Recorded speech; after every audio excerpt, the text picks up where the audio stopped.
Hello everyone, welcome back to Manassu Kannada vlogs.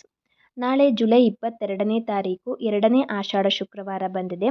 ಈ 2ನೇ ಆಷಾಢ ಶುಕ್ರವಾರದಂದು ಮನೆಯಲ್ಲಿ ಲಕ್ಷ್ಮೀ ಪೂಜೆಯನ್ನು ಅತ್ಯಂತ ಸರಳವಾಗಿ ಹೇಗೆ ಮಾಡಬೇಕು, ಯಾವ ಒಂದು ಶುಭ ಸಮಯದಲ್ಲಿ ಲಕ್ಷ್ಮೀ ಪೂಜೆಯನ್ನು ಮಾಡಬೇಕು, ಜೊತೆಗೆ ಮಹಾಲಕ್ಷ್ಮಿಗೆ ಪ್ರಿಯವಾಗುವಂತಹ ಯಾವ ಒಂದು ನೈವೇದ್ಯವನ್ನು ನಾವು ಅರ್ಪಿಸಿದರೆ ನಮ್ಮ ಸಕಲ ಇಷ್ಟಾರ್ಥಗಳು ಕೂಡ ಸಿದ್ಧಿಯಾಗುತ್ತವೆ ಅನ್ನುವ ಮಾಹಿತಿಯನ್ನು ಇವತ್ತಿನ ವಿಡಿಯೋದಲ್ಲಿ ತಿಳಿದುಕೊಳ್ಳೋಣ. ಈಗಾಗಲೇ ಮೊದಲನೇ ಆಷಾಢ ಶುಕ್ರವಾರದಂದು ಮನೆಯಲ್ಲಿ ಲಕ್ಷ್ಮೀ ಪೂಜೆಯನ್ನು ಮಾಡಿರ್ತೀವಿ.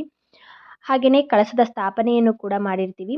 ನಾವು ಮೊದಲನೇ ಆಷಾಢ ಶುಕ್ರವಾರ ಯಾವ ಕಳಸವನ್ನು ಉಪಯೋಗ ಮಾಡಿರ್ತೀವಿ ನೋಡಿ, ಅಂದರೆ ಕಳಸದ ಚೆಂಬು ಅಥವಾ ಬಿಂದಿಗೆಯನ್ನು ಇಟ್ಟಿರ್ತೀವಲ್ಲ, ಅದೇ ಕಳಸವನ್ನು 2ನೇ ಆಷಾಢ ಶುಕ್ರವಾರದಂದು ಕೂಡ ಉಪಯೋಗವನ್ನು ಮಾಡಬೇಕು.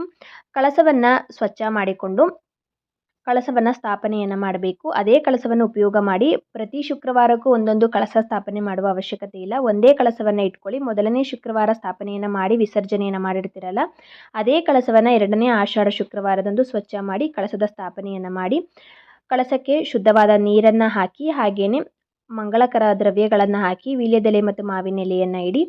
ಹಾಗೆ ಮೊದಲನೇ ಆಷಾಢ ಶುಕ್ರವಾರ ನೀವು ಲಕ್ಷ್ಮೀ ಪೂಜೆಯನ್ನು ಮಾಡಬೇಕಾದ್ರೆ ಕಳಸಕ್ಕೆ ಯಾವ ತೆಂಗಿನಕಾಯಿಯನ್ನು ಇಟ್ಟಿರ್ತೀರ ನೋಡಿ, ಅದೇ ತೆಂಗಿನಕಾಯಿಯನ್ನು 2ನೇ ಆಷಾಢ ಶುಕ್ರವಾರದ ಕಳಸದ ಸ್ಥಾಪನೆಯಲ್ಲೂ ಕೂಡ ಅದೇ ತೆಂಗಿನಕಾಯಿಯನ್ನು ಇಡಿ.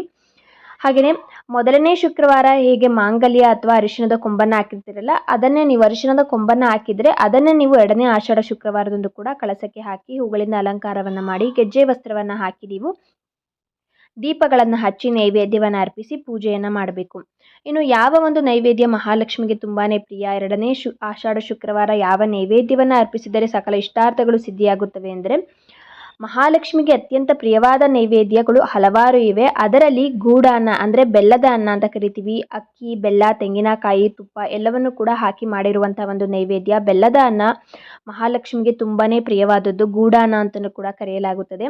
ಈ ಬೆಲ್ಲದ ಅನ್ನವನ್ನು 2ನೇ ಆಷಾಢ ಶುಕ್ರವಾರದಂದು ಮಹಾಲಕ್ಷ್ಮಿಗೆ ನೈವೇದ್ಯವಾಗಿ ಅರ್ಪಿಸಿ ತುಪ್ಪದ ದೀಪಗಳನ್ನು ಹಚ್ಚಿ ಪೂಜೆಯನ್ನು ಸಲ್ಲಿಸಿ, ಇನ್ನು ಈ ನೈವೇದ್ಯವನ್ನು ಮಾಡಬೇಕಾದ್ರೆ ತುಂಬಾ ಕಟ್ಟುನಿಟ್ಟಾಗಿ ಇರಬೇಕು. ಎಂಜಲು ಮಾಡಿರುವಂಥ ಪದಾರ್ಥಗಳನ್ನು ನಾವು ನೈವೇದ್ಯಕ್ಕೆ ಉಪಯೋಗವನ್ನು ಮಾಡಬಾರ್ದು. ಮಹಾಲಕ್ಷ್ಮಿ ಅಂದ್ರೇ ತುಂಬಾ ಕಟ್ಟುನಿಟ್ಟು, ತುಂಬ ಎಚ್ಚರಿಕೆಯಿಂದ ಆಕೆಯ ಪೂಜೆಯನ್ನು ಮಾಡಿದರೆ ಖಂಡಿತವಾಗಿಯೂ ಕೂಡ ಆಕೆ ಒಲಿಯುತ್ತಾಳೆ. ಹಾಗಾಗಿ ಬೆಳಗ್ಗೆ ಬೇಗನೆ ಎದ್ದು ಸ್ನಾನವನ್ನು ಮಾಡಿ ಮಡಿಬಟ್ಟೆಯನ್ನು ಧರಿಸಿ ನೀವು ನೈವೇದ್ಯವನ್ನು ಮಾಡಬೇಕು. ಸ್ನಾನ ಮಾಡ್ದಲೇ ನೈವೇದ್ಯವನ್ನು ಮಾಡಬಾರ್ದು. ನೀವು ಶುದ್ಧರಾಗಿ ನಂತರ ನೈವೇದ್ಯವನ್ನು ಮಾಡಬೇಕು. ಎಂಜಲು ಪದಾರ್ಥಗಳ ಉಪಯೋಗವನ್ನು ಮಾಡಬೇಡಿ. ಹಾಗೆ ನೀವು ಕೂಡ ಅದನ್ನು ಎಂಜಲು ಮಾಡಬೇಡಿ. ತುಂಬಾ ಕಟ್ಟುನಿಟ್ಟಾಗಿ ಪ್ರೀತಿಯಿಂದ ಮಹಾಲಕ್ಷ್ಮಿಗೆ ನೈವೇದ್ಯವನ್ನು ಪ್ರಿಪೇರ್ ಮಾಡಿ, ಅಂದರೆ ನೈವೇದ್ಯವನ್ನು ರೆಡಿ ಮಾಡಿ, ನಂತರ ಆ ನೈವೇದ್ಯವನ್ನು ದೇವರಿಗೆ ಅರ್ಪಿಸಿ ಸ್ವಲ್ಪ ಹೊತ್ತು ಕಳೆದ ನಂತರ ನೀವು ಮನೆಯಲ್ಲಿರುವ ಎಲ್ಲರೂ ಕೂಡ ಆ ನೈವೇದ್ಯವನ್ನು ತೆಗೆದು ಪ್ರಸಾದವಾಗಿ ಎಲ್ಲರೂ ಕೂಡ ಅದನ್ನು ಸ್ವೀಕರಣೆಯನ್ನು ಮಾಡಿ.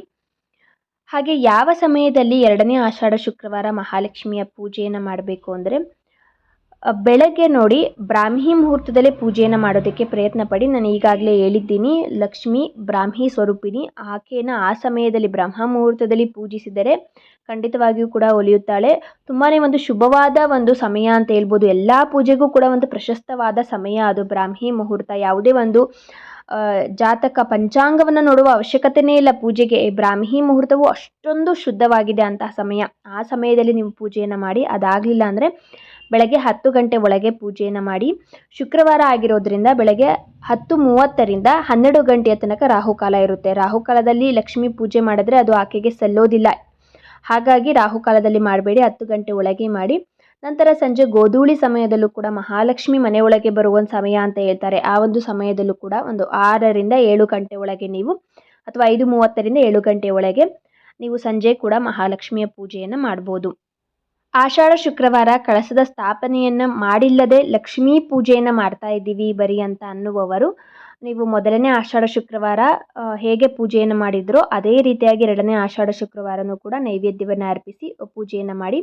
ಮೊದಲನೇ ಶುಕ್ರವಾರ ಮಹಾಲಕ್ಷ್ಮಿಯ ಫೋಟೋವನ್ನು ಇಟ್ಟಿರ್ತೀರಲ್ಲ, ಆ ಫೋಟೋವನ್ನು ಮತ್ತೊಮ್ಮೆ ಸ್ವಚ್ಛವನ್ನು ಮಾಡಿಕೊಂಡು ಅರಿಶಿಣ, ಕುಂಕುಮ, ಶ್ರೀಗಂಧವನ್ನು ಹಚ್ಚಿ ಗೆಜ್ಜೆ ವಸ್ತ್ರವನ್ನು ಹಾಕಿ ಹೂಗಳಿಂದ ಅಲಂಕಾರವನ್ನು ಮಾಡಿ ನೈವೇದ್ಯವನ್ನು ಅರ್ಪಿಸಿ 2ನೇ ಶುಕ್ರವಾರದಂದು ಪೂಜೆಯನ್ನು ಸಲ್ಲಿಸಬಹುದು.